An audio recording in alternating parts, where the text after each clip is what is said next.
Welcome to chapter practice problem 1 and it's time for the beginning of sequence and series, and today we'll discuss the JEE Main PYQ.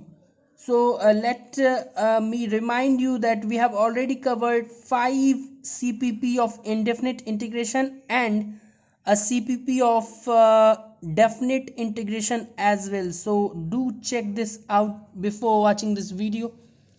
So let's start with question number 1. It is from AIEEE 2002, which is now the JEE Main. The value of this product I have to find. So if you look at this carefully, first one is 2 power 1 by 4. Second one is 2 square power 1 by 8, that can be written as 2 power 2 by 8. Third one is 2 power 3 by 16, so on and so forth till infinity. Now don't cancel this out, because this is forming an interesting pattern. If you take because base is same 2, so powers will get added. 1 by 4 plus 2 by 8 plus 3 by 16, so on till infinity. Now I take this bracket as S, so my S will be 1 by 4 plus 2 by 8 plus 3 by 16, so on till infinity. एक infinite GP create करना होगा यहाँ से हमें. अभी तो ये फिलहाल ए जीपी दिख रहा है क्योंकि ऊपर एपी चल रहा है 1 2 3 4 सो ऑन, नीचे जीपी चल रहा है 4 8 16. ऐसे में हम क्या करते हैं, कॉमन रेशियो ढूंढते हैं, जो कि यहाँ पे 1/2 है, क्योंकि हर एक टर्म में 1/2 मल्टीप्लाई हो रहा है. तो उस कॉमन रेशियो से पूरे जो हमारे पास सीरीज होता है उसमें वो कॉमन रेशियो मल्टीप्लाई कर देते हैं, तो s/2. और एक टर्म शिफ्ट करके लिख देते हैं, तो इसमें 1/2 करेंगे तो 1/8 यहाँ आएगा, 2/16. देन हमारे पास 3/32 and so on till infinity. आगे का हमें नहीं देखना है क्योंकि इन्फिनिटी तक जा ही रहा है. तो अब उसके बाद सब्ट्रैक्ट कर देते हैं हम लोग, तो s minus s/2 will give us s/2 equals to 1/4, ठीक है, plus 2/8 minus 1/8 is 1/8, 3/16 minus 2/16 is 1/16, and then 4/32 minus 3/32, that will give us 1/32 and so on till infinity. अब अच्छा चीज़ है क्योंकि अब हमारे पास एक इन्फिनाइट जीपी मिल गया है जिसका सम लिखना हमें आसानी से आता है. फर्स्ट टर्म 1/4 है और 1/2 मल्टीप्लाई कर रहे हैं, तो s/2 LHS रहेगा, लेकिन RHS में सम ऑफ इन्फिनाइट जीपी होता है first term 1 minus common ratio. s/2 equals to first term 1/4, 1 minus half is half, so this will be s/2 equals to 1/4 into 2/1, so this is nothing but half. तो ये इससे cancel हो जाएगा, तो s का value हमारे पास 1 आ गया. s पूरा ये ब्रैकेट था, तो इस ब्रैकेट का वैल्यू जब भी 1 आएगा तो 2 पावर 1 हमें 2 मिल जाएगा, ठीक है. मतलब जो वैल्यू हमें निकालना था वो एक्चुअली 2 के इक्वल है, तो बी ऑप्शन करेक्ट हो जाएगा. ध्यान से देखिए, इस तरह के 3-4 क्वेश्चन आगे भी पूछे गए जो कि हम धीरे धीरे डिस्कस करेंगे, लेकिन बेसिक आइडिया क्लियर होना चाहिए. This is from AIEEE 2002 and a very easy one again. Fifth term of A GP 2 है. किसी भी जीपी का nth टर्म होता है AR पावर n-1. तो अगर फिफ्थ टर्म पूछा जा रहा है तो AR power 5-1 which is AR power 4 which is 2 given. Then the product of its 9 term. तो ऐसा जीपी है जिसका टर्म्स हम मान रहे ए आर AR² इस तरह से. तो नॉट टर्म का प्रोडक्ट अगर पूछा जा रहा है तो पहला टर्म ए, दूसरा AR, तीसरा AR², so on. 9th term हो जाएगा AR पावर 8. ये पूछा जा रहा है. ए कितने बार आएगा, 9 बार, ठीक है. हमारे पास क्योंकि 9 टर्म है तो a × a 9 बार, ठीक है। r कितने बार आएगा? r हमारे पास 1 + 2 अप टू 8, ठीक है। तो ये हो जाएगा सॉरी a 9 बार आएगा, a पावर 9, r का पावर क्या होगा? सम ऑफ फर्स्ट n टर्म होता है n + 1/2, मतलब 8 × 9/2 which is 72/2 which is 36, so r power 36, r power 36। अब इसको हम ar पावर 4 और उसका पावर 9 लिख सकते हैं। ar पावर 4 हमें पता है 2 का power 9 which is 512, clearly becomes your B option. तो ये भी आसान क्वेश्चन था, बेसिक आइडिया था जीपी का।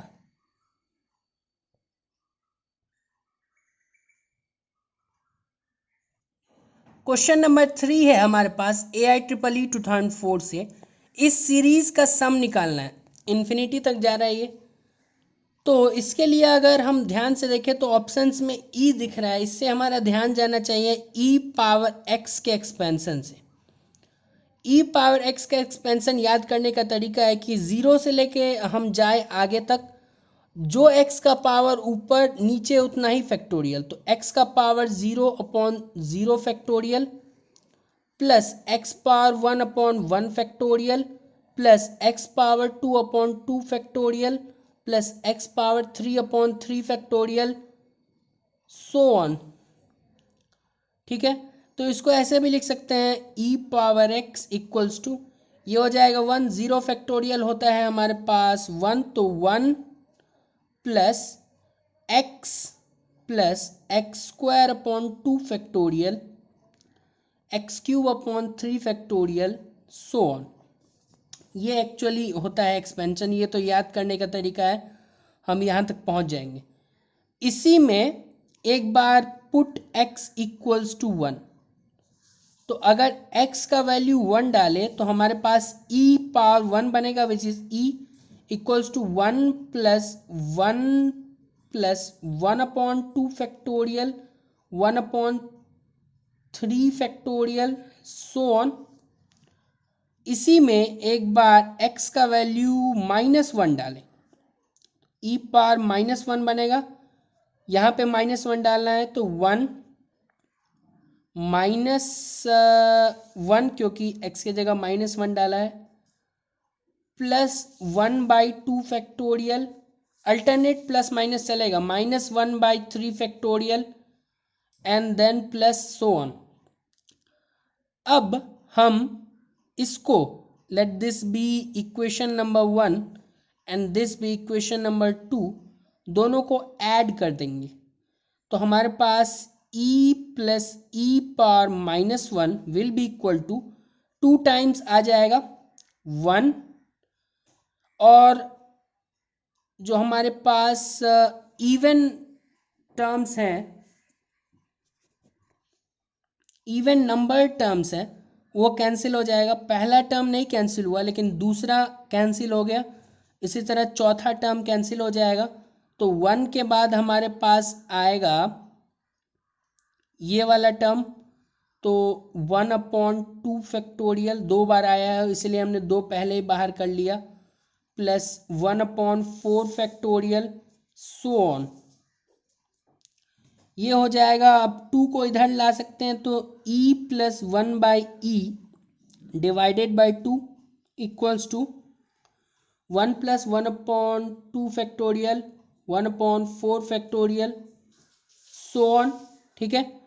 अब इस -1 को भी इधर लाए, ये सब हम क्यों कर रहे हैं? क्योंकि हमें अब निकालना है 1/2 फैक्टोरियल प्लस 1/4 फैक्टोरियल इसका वैल्यू, तो इसको इधर लाएं तो e प्लस 1/e/2 -1, और जो RHS में दिख रहा है वही हमें चाहिए 1/2 factorial plus 1/4 factorial, so on. अब ये क्या है? e² प्लस 1 -2e है ऊपर, e² प्लस 1 -2e, और वो ई नीचे आ जाएगा तो नीचे 2e बन जाएगा। ये है e-1 का whole square divided by 2e। यही LHS मिला और RHS तो वही है जो निकालना है, तो यही हमारा आंसर हो जाएगा e-1 का whole square divided by 2e, which is your B option. ध्यान से देखिए, अगर e पावर x का एक्सपेंशन याद है तो उसी को मैनिपुलेट करके हमें आंसर तक पहुंचना था। क्वेश्चन नंबर 4 है हमारे पास। अगेन इसमें भी हम e पावर x के एक्सपेंशन को याद करना चाहेंगे, जो कि अब क्योंकि पिछले ही क्वेश्चन में हमने यूज़ किया था 1 plus x square upon 2 factorial plus x cube upon 3 factorial so on. इसमें अगर हम अल्टरनेट प्लस माइनस देख रहे हैं क्योंकि क्वेश्चन में, तो डायरेक्टली अगर x का वैल्यू -1 डाले तो 1 - 1 plus 1 upon 2 factorial -1 upon 3 factorial so on. 1 हो जाएगा कैंसिल, तो e पावर -1 का value 1 upon 2 factorial -1 upon 3 factorial, alternate plus minus चलता रहेगा माइनस सो ऑन। यही तो हमें चाहिए था जो RHS में दिख रहा है। इसका मतलब LHS में जो अभी दिख रहा है वही हमारा आंसर होना चाहिए, which is your D option. तो ये तो उससे भी आसान निकला क्वेश्चन। क्वेश्चन नंबर 5 है हमारे पास। Let A1 A2 so on up to A10 be a GP if A3 upon A1 is 25, A9 upon A5 we have to find. तो ये नंबर्स GP में है। फर्स्ट टर्म A1 है, common ratio मान लेते हैं R है, तो A3 क्या हो जाएगा A1 R स्क्वायर। A1 तो फर्स्ट ही टर्म है, ये 25 दिया हुआ है, यहाँ से R स्क्वायर हमारे पास 25 आ गया। अब ये निकाल लेते हैं A9 क्या हो जाएगा A1 R पावर 8, A5 हो जाएगा A1 R पावर 4, A1 से A1 कैंसिल, इसको ऊपर भेजे तो R पावर 4 आ जाएगा, which is R square the whole square. R square का वैल्यू 25 पता है, तो 25 का स्क्वायर मतलब 5 का power 4, D option. Basic idea था जीपी का, क्योंकि जीपी का nth टर्म हमें पता है, first term R power n-1। इसी आइडिया पे बेस्ड था ये पूरा क्वेश्चन। क्वेश्चन नंबर 6 है हमारे पास। If 19th term of a non zero AP is 0, then its 49th term divided by 29th term is। तो सबसे पहले तो 19th term of a non-zero AP is 0, मतलब A प्लस 18D अगर first term A माने और common ratio D, तो 19th term 0 है। यहाँ से एक रिलेशन हम निकाल सकते हैं कि A इक्वल्स टू -18D हो सकता है आगे काम आ जाए। अब 49th term divided by 29 term, 49 term हो जाएगा A प्लस 48D और 29वां टर्म हो जाएगा A प्लस 28D।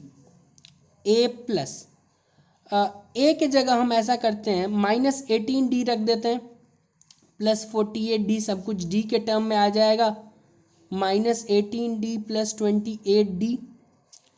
48 में से 18 गया तो 30D, 28 में से 18 गया तो 10D, तो हमारे पास 3 आता हुआ, दैट मीन्स 3:1 आता हुआ, which is your D option. ये भी बेसिक आइडिया था कि nth टर्म कोई AP का होता है A plus n-1 times D।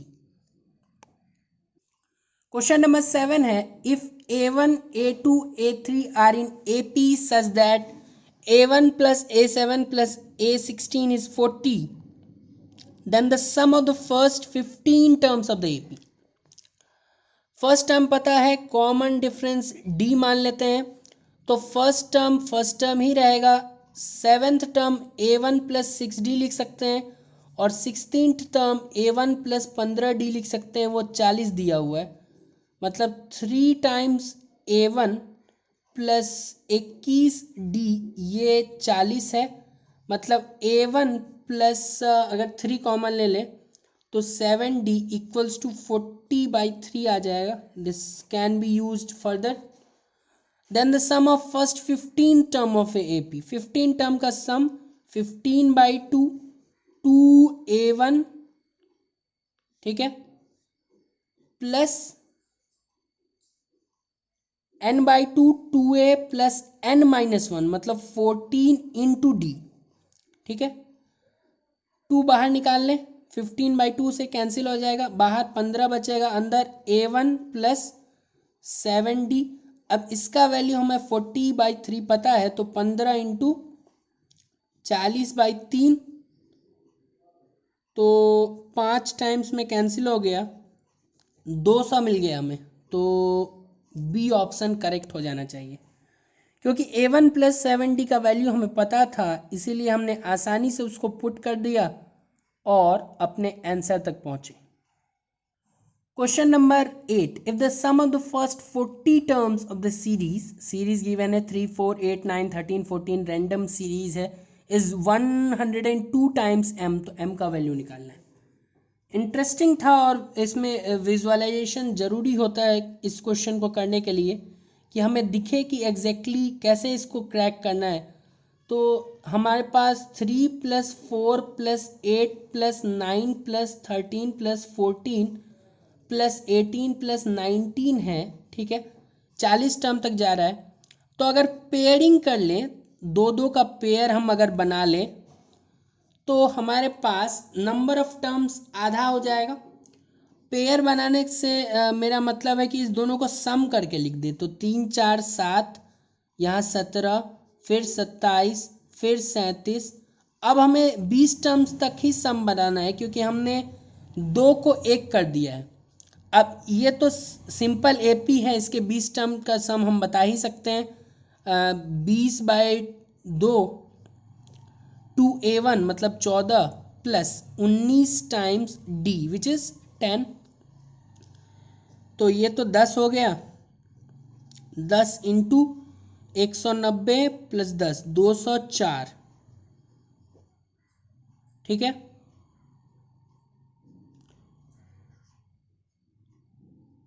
ध्यान से देख ले, 20/2 n/2 2a plus n-1 into D, तो 10 टाइम्स 204, तो 204 को हम 102 इंटू 2 लिख सकते हैं।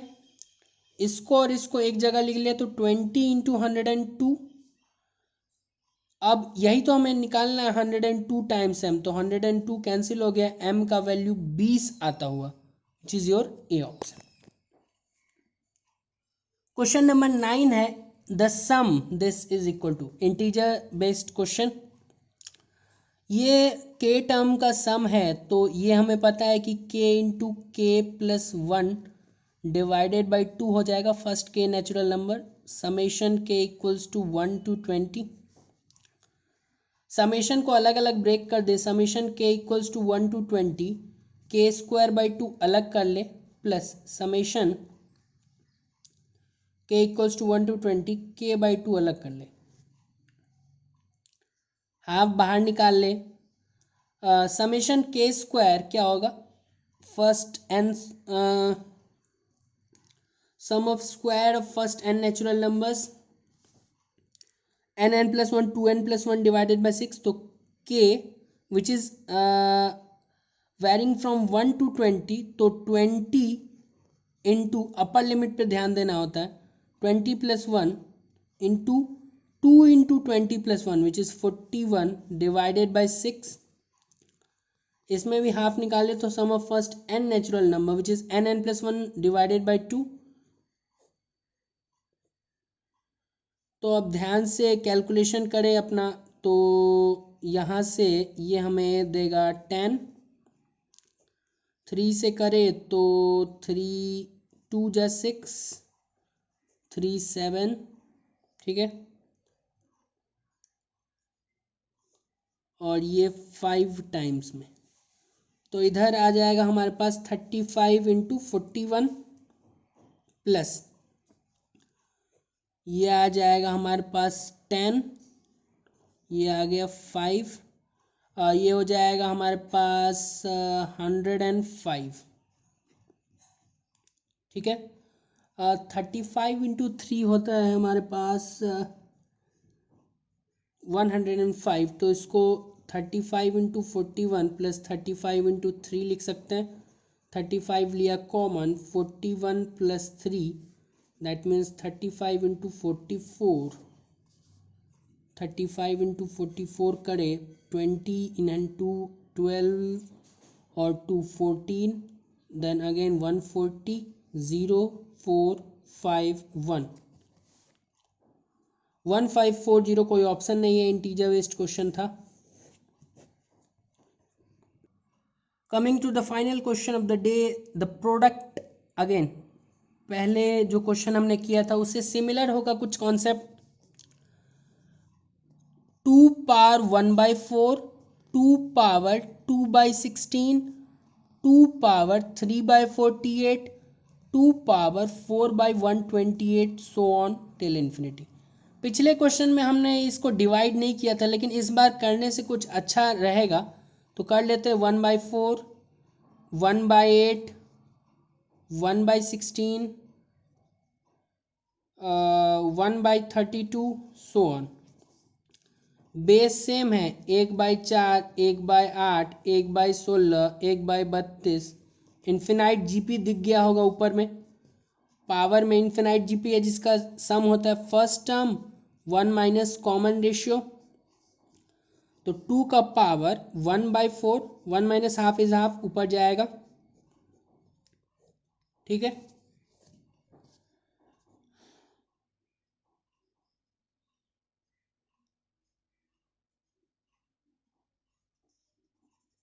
ये नीचे आएगा।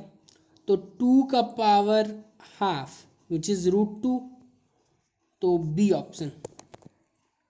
इस बार पावर में ही इन्फिनाइट जीपी बन रहा था, तो जिसका सम होता है first term 1 minus common ratio.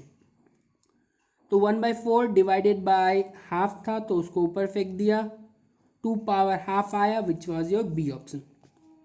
तो इसी के साथ हमने 10 क्वेश्चन कर लिया। आप इसको रेट कर सकते हैं #easy या फिर मॉडरेट या फिर difficult, as per the understanding of your paper. I hope you were able to understand something new out of this session. Thanks and have a nice day.